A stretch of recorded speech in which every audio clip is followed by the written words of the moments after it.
So this video is actually not about action versus turn-based or linear game design versus open world, or about how FF17 needs to have a full cast of playable party members, even though trust me, it does, or any of the common crap that you hear Final Fantasy fans often talking about on a loop. Instead, I want to talk about an issue that I think has been a problem for a while that I hope Final Fantasy 17 can finally resolve. You see, you can get so much consensus on what Final Fantasy is outside of gameplay. Everyone would agree that this is a game series that prioritizes epic storytelling, backed with incredible music, fashion-forward character designs featuring guys with big swords, yet the gameplay is where so much contention around the series comes in. However, there is one aspect of gameplay that I think most people agree upon unanimously about this series. This is the one thing I think we can all agree needs to be improved on going forward. That is the progression systems. Final Fantasy, as a series, has always presented fun progression systems, from the job systems of earlier Final Fantasy games like 3 and 5, which offered really fun and interesting ways to build your characters, to the materia of 7 or Sphere Grid of 10. Every person has their own system that they deeply enjoy with this series. However, as time has gone along, it seems that these progression systems have evaporated. So whether Final Fantasy 17 is action-based or turn-based, traditional, modern, or whatever design configuration it has, this is the one thing that I think most of us agree they need to nail, and they haven't been doing a great job of it. And today, I want to explore exactly that. But first, a word from today's sponsor, Raycon. From gaming to editing to working out, I always have some type of earphone or headphone on my ear, but by far, Raycon has provided me with one of the best experiences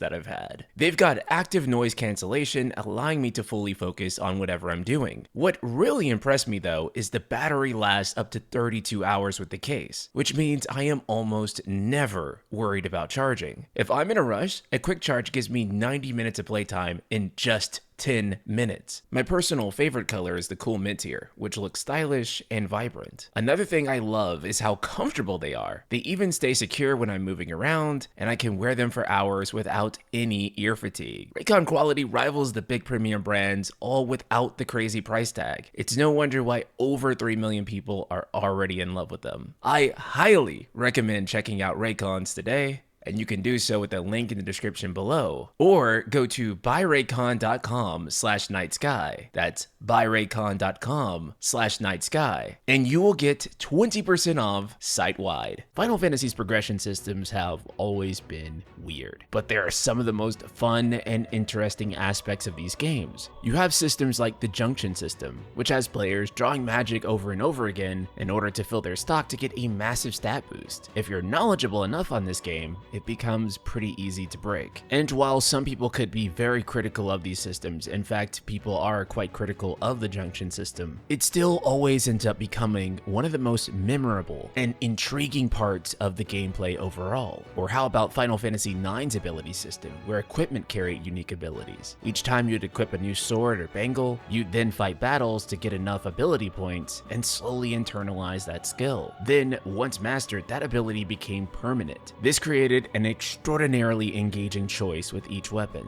and made finding all the gear in the game a lot more interesting. Then there is Final Fantasy VII's materia system, and I don't even think I need to elaborate on this bad boy. Though some of its freedom is a little restricted in Remake compared to OG, it still remains an absolutely brilliant system in both. Then there's Final Fantasy X Sphere Grid, which on the surface may look like a normal skill tree, but it was anything but, offering extra nodes that you can plug in to gain bonuses, ways to develop your characters with cross-sections of skills from other jobs, all the way until characters could master every skill in the game minus Yuna's exclusive summoning. It was a truly deep and flexible system. These systems of the past offered players a lot of choice, or at the very least, meaningful illusions of choice that helped immerse you in the game's growth systems. At the very worst, they made for a fun grind. As such, it felt like every time you finished a few battles, you were opening a menu and deciding where your party members were going to go next in terms of their growth, getting a new ability or stat boost that would then be immediately immediately felt in the next battle, would make you feel like your characters were getting increasingly more powerful after every encounter. On the surface, it would seem that subsequent Final Fantasy games would try to copy it. For example, Final Fantasy XIII's Crystarium certainly looks the part. Aesthetically, there is no denying this is the best system to look at. More so, its audio-visual cues are absolutely immaculate, but its functionality was streamlined to a fault. Branching paths no longer branch for longer than for you to grab a single ability or two.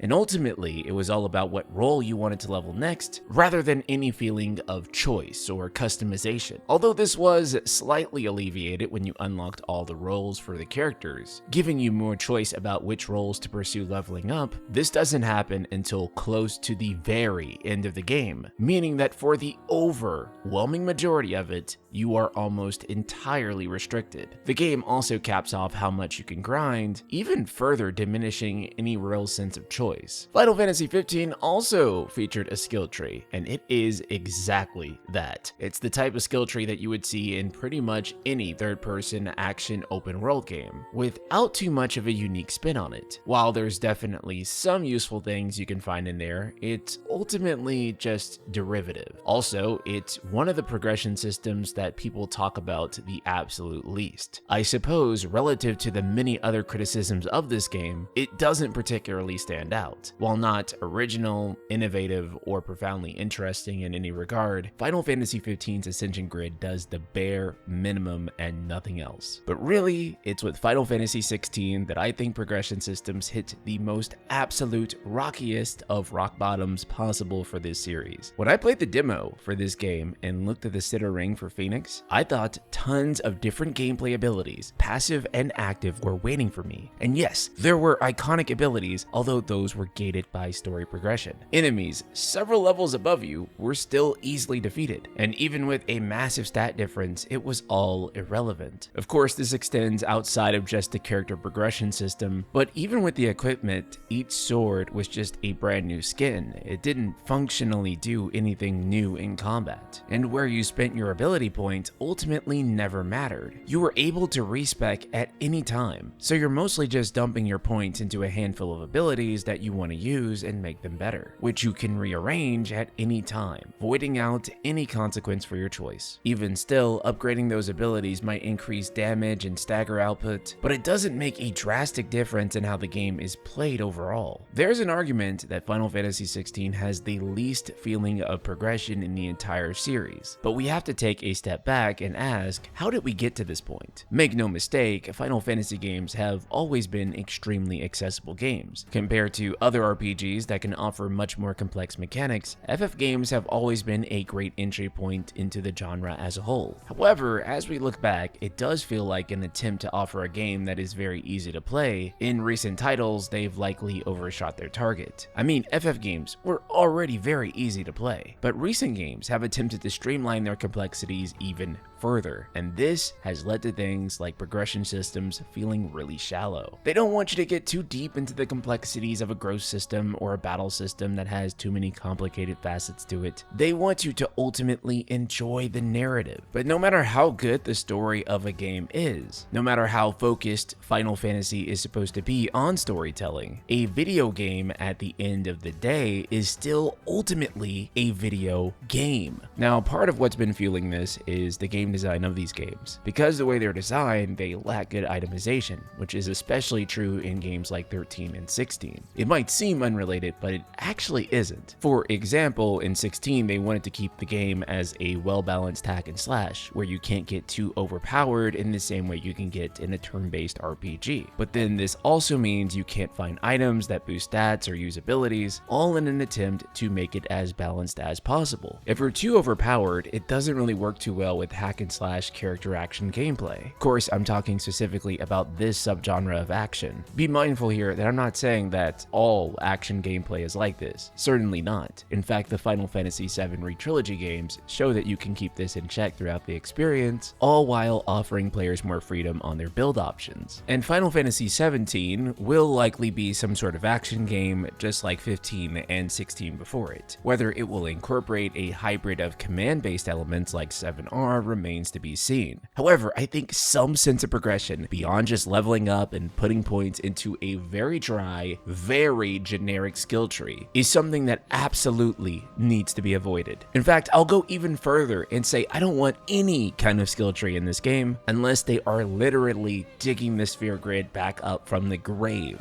I want an original system that allows me to evolve my characters in complex and interesting ways. A lot of people are saying they want to see the job system return, and I'm fine with that, but I want to say that I think I would still be fairly disappointed if the only thing you did was level jobs up traditionally without any cool mechanic behind it that offered more choice, and at the very least, a fun grind to pursue. Final Fantasy gameplay has come to mean a lot of things, but I think we can all unanimously agree that progression systems are a huge, intricate part of it. This is something that needs to get back on track in a meaningful way again. But these are just my thoughts, and I'd love to hear yours in the comments below. Be sure to check out Raycon for 20% off site-wide, and I'll see you all in the next video.